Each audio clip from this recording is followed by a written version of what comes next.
All right, so we're here with Carl, who just got top 32 at the first YCS with an insane Sky Striker build. It's pretty sweet. Let's get into it. All right. Played 3 Ray, 3 Rose, 3 Water Enchantress, 1 Wandering Griffin, and then the Destiny Hero package. That was the monsters. Did you ever consider cutting Griffin? I know a lot of people playing the deck have. So I played the bigger deck, 53 cards. I played a bigger deck to have all the utility and just not draw it. The way the deck lost was when you drew like Celestial Dasher, like or Wandering Griffin Celestial or Dracoback Celestial. Like for the most part, if I could play with 5-6 cards, like I always won. So I wanted to just get it far away from the bricks.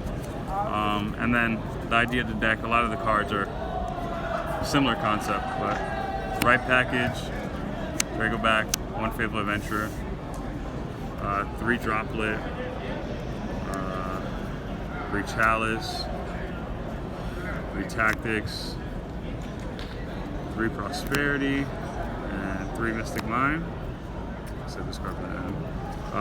The idea was use Mystic Mine, game 1, everyone puts their Draco back on the field, and then just use like Afterburners to pop it, or like the Striker cards to just get rid of it, and then no one really had outs to Mystic Mine after that. And then you just use your Enforcer to destroy all their cards, and then you eventually just win. But Striker cards, 3 Widow Anchor. I should have sided out like 1 or 2 a lot more when my opponent had the option to make me go first. So some people did make me start, and like when you open up with the right package, you don't really want this card. So I'd probably side out like 1 or 2 sometimes. I just wasn't, I didn't test playing with less than 3, so. 3 Afterburners, this card's great. Forces Enforcer, forces Widow Anchor, forces Wandering Griffin. And then you always have 3 spells in this deck, so it always gets to pop spell or trap. Engage, 1 Area 0, 1 Shark Cannon, 1 Hornet Drones, 2 Fusion Destiny, 1 Reinforcement to the Army, 1 Call by the Grave, 1 Set Rotation, 1 Foolish, 1 Terraforming, and then for the last spell, the Splice for the deck, Offerings to Doom.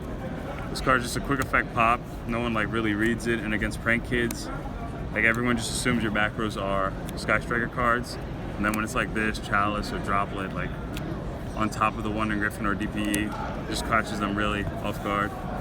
And then pretty much just another 6 copy of Mystic Mine. This card, anytime I drew this card, I pretty much won. So most of the post side, a lot of good decks I didn't play with it in post side because people were like built their deck to beat mine now. So I just focused on advantage post side.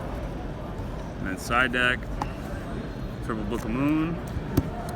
Book is it's like a pseudo go first or second card. Really good against Prank Kids if they decide to let me go first. And then like at worst, I can use it to force flip Wandering Griffin down or DPE down, and then like push through my play. Yeah, enables the broken cards like Mystic Mine and Evenly, right? Yeah. Super Poly. After playing throughout the tournament, I realized this card kind of conflicted with Evenly Match, so I probably wouldn't side this card again, and it ate up my extra deck space. So like there was times I needed like more Hayates. I didn't play Kana, so like there's times I needed that card. So I probably would just go with more Striker Monster next time. Cosmic Cyclone. Yeah, so you'll see why I play Cosmic instead of like as back removal. So Magical Springs. What? So upsetting that I lost in top 32 because this card, like against Prank Kids, a lot of times you have to draw 3 or 4 cards, and then it gets you closer to your like evenly matches. So post side against Prank Kids, I just play like an advantage game.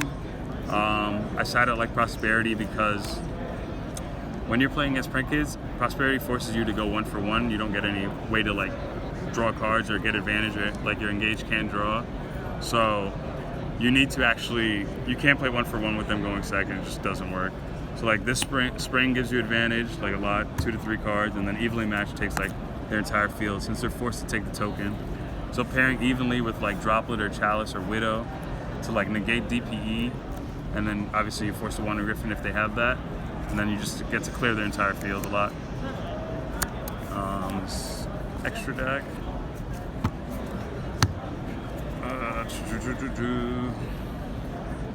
Extra deck. Yeah, 2 fusions.